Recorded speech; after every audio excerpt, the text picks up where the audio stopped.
was fun for him. And then right after that, it wasn't fun.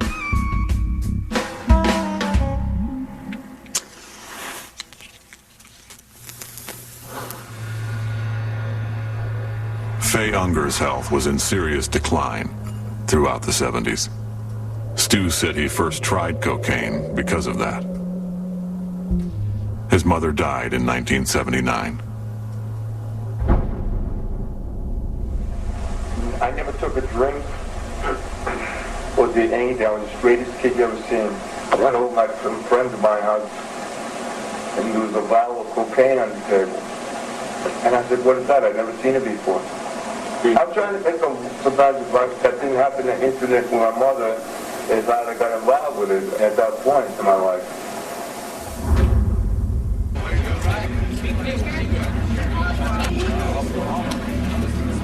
He didn't have control over himself because he got so involved in the drug scene. He couldn't handle adversity, you know, and he would do things that he shouldn't do. He was a person that would lash out at the dealers or, he just would say things to other players, you know. Stu just talked very bad to people. You know, he'd call them names and just get right up in their face, you know, threaten them. He did a lot of things that disrespected the game. I remember that he spit on a card one time. His up card was the card that would have won him the pot before. And he started spitting on the card and told the dealer, said, I'm out, dealer, I'm out. He was so out of line, cursing at the dealer, almost spitting at her. She came standing next to me in her street clothes, and I said, what happened? She goes, I just quit. I said, what happened? She goes, I'm quitting because I'm going to kick his... The drug use may help explain Ungar's bizarre and often confrontational demeanor at the table. In spite of his cocaine use, Ungar proved that his 1980 championship was no fluke. See down at the end of the table that young man in the blue jacket, blue shirt. He's a story right now. He's a defending champ. He's only 27 years old. You had Doyle Brunson, Amarillo Slim, Bobby Baldwin. Great poker players, almost icons of the game, even at that time. And for Stu Ungar to win it once, a lot of people speculated, he got lucky. Can you the club? Yeah. And the queen does it. Queens and fours, a winning hand for Stu Ungar, and he repeats as the world champion of poker. And a child shall lead him. 27-year-old Stu Ungar has again won the world championship of poker 2 years in a row. I just waited out. I had a lot of bad streaks in, and I tried to just hang on until I got one good streak and then play it out. I won $300,000 about an hour when I was down to $30,000. That was it.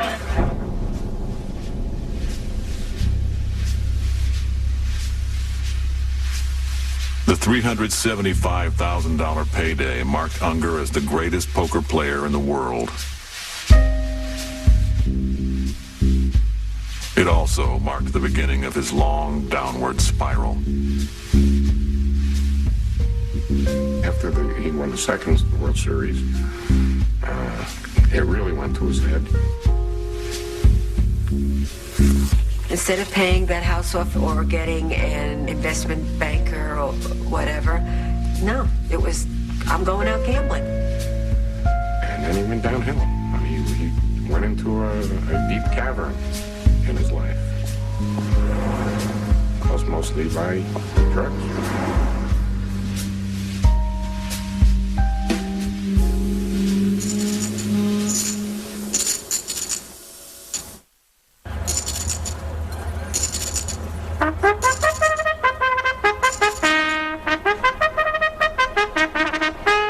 He had some bad beats like everybody encounters. He probably handled them better than most people I've ever seen. Bet $110,000 on a horse race, and the horses that he bet on were clear by probably 40 or 50 yards to the finish line, and the one horse broke its right front leg. It was a $110,000 loss. Within 20 minutes after that bad beat, he reappeared for the next race, and he simply said, "You see what happened, Jimmy?" I said, "Yes, Dewey." He said, "How much can I bet on race 8? In my 31 years behind the counter, I had never seen anything that equaled that, and that was Stu Ungar. action. For a gambler, that word has clear and distinct meaning. It's the movement of money from one bet to the next bet to the next, on and on without stop. It's a constant need to put something at risk. In this case, money. The more, the better. Stu Ungar loved action. He needed it. He did have an insatiable appetite for action. He was an action freak, as we say. Stewie was a losing sports and horse player. If he had $80,000 in his account, say it's a Saturday morning with a bevy of college football games going on, he would never stop betting until he exercised the whole $80,000. He bet everything all the time. One night, he came over to my house and he sees the pool table. Billy says, let's play some pool. You play pool? You play pool? I said, well, Stu, you see the table. I said, but I hadn't played in years. He says, we'll play 5,000 a game. We start playing, and he couldn't play at all. I was just knocking the balls all over the table, and he loses about 70, 80,000 playing pool before he quit. That was just Stewie. In other words, he would just give his money away so often. He called me up one day. He said, "Don," he said, "you got to come over." He said, "I just won 140,000 this week." He said, "I got something for you." Went over to his apartment. Said, "How you doing?" He said, "Broke." He says, "Lost 140 and another 50 with it." The problem with Stewie was he never really understood the object of the game in terms of being a professional gambler. You know, and the object, of course, is to increase your bankroll, improve your lifestyle, and provide for your family. In 1982, family became a bigger focus in Ungar's life. He and Madeline were married that September. 2 months later, their daughter, Stephanie, was born.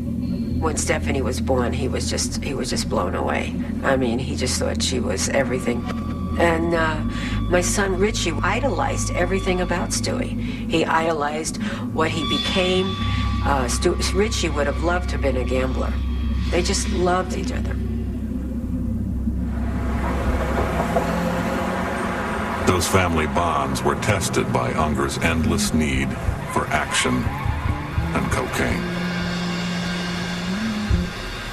Anytime he was around and there was drugs around, everyone knew he was the meal ticket. At times it was a $1,000 a day cocaine habit. I can remember one time at the Dunes Hotel in Las Vegas, he was going up his room to get some. So I go up to the room, we walk in, the desk had a glass tabletop on it, and on the tabletop, all the way across the tabletop, it looked like somebody spilled a bag of salt or flour or something, you know. But I realized it was cocaine then. I thought, whoa, this guy's got a problem here. He had snorted so much of it, put it up his nose, that it had eaten the membranes in his nose away, and his nose just collapsed. He wore a pair of glasses to almost trick people into thinking his nose was different than what it was. He said he was going to get his nose fixed, but unfortunately what he did was he did not take the proper healing time, and he had his nose collapse from indulging again into the cocaine. Turmoil and tragedy marked the rest of the decade. In 1986, Madeline filed for divorce. In 1989, he lost his son. What happened was Richie didn't come home that evening. He had gone over to the Hilton Hotel. He took the cable, and I guess he decided that this was it. In the parking lot, he took his life. He hung himself.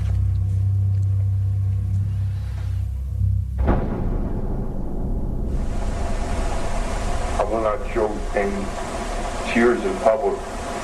I'll cry myself not to sleep about my son committing suicide. I never show any fear or anything, you know, under any circumstance, you know what I mean? It was guns to the head that was by my way.